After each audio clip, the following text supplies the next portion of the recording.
Rachel's Vineyard for healing after abortion. Everyone's talking about Britney Spears and her forthcoming book, The Woman in Me. In her memoir, she reveals that she suffered the loss of a child in an abortion with Justin Timberlake. He was her teenage sweetheart, and they dated from 1999 until 2002. They were 17 and 18 years old. She reveals that the pregnancy was a surprise, but for me, she states, it wasn't a tragedy. I love Justin so much, and I always expected us to have a family together one day. She goes on to say that this would be just much earlier than I had anticipated.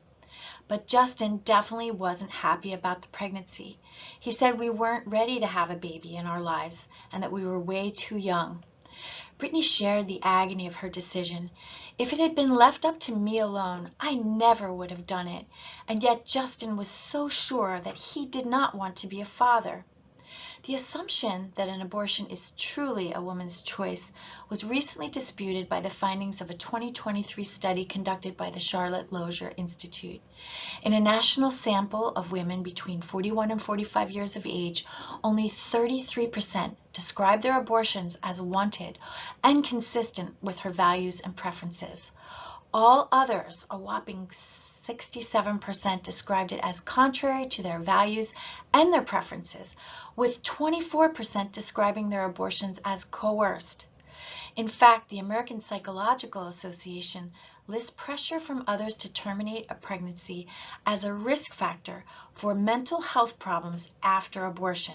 It's well known.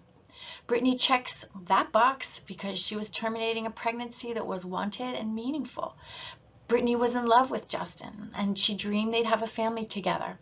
Other well-known risk factors for post-abortion trauma was her belief that abortion was morally wrong, as well as her ambivalence about the abortion decision. Britney shares in her book that she was raised not to get an abortion. Part of it was religious, and part of it is just what she learned from her family. In a previous study, researchers found that over 60% of women reported high to moderate levels of pressure to agree to an abortion, with only 5% of women saying that they felt little or no pressure to choose their abortions. Only 5% felt there was no pressure. The new study also found that 2/3 reported more negative effects, and they were more likely to say that their abortions contributed to a decline in their mental health. Britney, we know, was haunted for years, and the abortion damaged her psychologically, propelling her to abuse drugs, rush into the marriage with Kevin Federline as she desperately yearned to become a mother again. She shares, and I quote, "To this day, it was one of the most agonizing things I have ever experienced in my life." And we know she suffered a lot of trauma. This was the worst. And sure enough, when someone is unable to heal from traumatic experiences, they unconsciously get into situations which repeat fragments and can repeat themes of the original trauma. We call this traumatic reenactment, repetition compulsion. It's part of trauma bonding and certainly part of PTSD. All of these factors can lead to addiction in order to constrict powerful emotions.